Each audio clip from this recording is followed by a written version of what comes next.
এখন আপনারা দেখতে পাচ্ছেন একটি বড় সারস পাখি। ওই যে ওগুলি দক্ষিণ আফ্রিকা থেকে এসেছে এবং এটির নাম মিল্ক পিপিং ক্রক।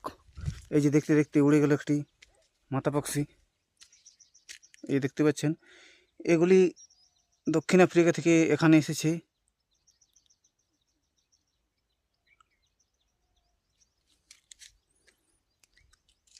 এই দেখতে পাচ্ছেন তারা আকাশে কি সুন্দর উড়ে যাচ্ছে। এই যে দেখতে দেখতে একটি সারস পাখি আমার দিকে আসছে।